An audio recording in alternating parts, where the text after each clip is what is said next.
დირიჟორი კარლო პონტი საქართველოშია, სოფი ლორენის უფროსი ვაჟი თბილისში ნინო სურგულაძის საქველმოქმედო ფონდის მიერ დაეგმილი კონცერტისთვის ჩამოვიდა. კარლო პონტი საქველმოქმედო საღამოზე თბილისის ოპერისა და ბალეტის სიმფონიურ ორკესტრს უდირიჟორებს. სოფლიოში აღიარებული ვარსკვლავების მონაწილეობით კონცერტი 9 იანვარს თბილისის დიდ საკონცერტო დარბაზში გაიმართება. ეს იყო მიზანი საერთოდ ამიზანი ამ ფონდის შექმნის, რომ ჩვენ გავაკეთოთ უფრო მეტი ვიდრე კეთდება, ხო?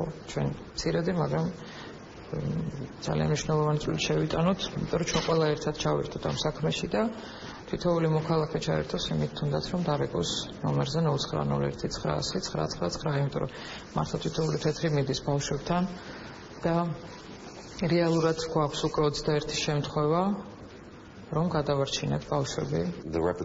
ამ კონცერტში ძალიან ბევრი საინტერესო არტისტი და ვარსკვლავი იღებს მონაწილეობას. ნინოს დამსახურებით ჩვენ ყველა შევიკრიბეთ თბილისში იმისთვის, რომ ერთად დავეხმაროთ პატარებს. მოხარული ვარ, რომ საქართველოში ჩამოვედი და დარწმუნებული ვარ, კარგი საღამო გამოვა.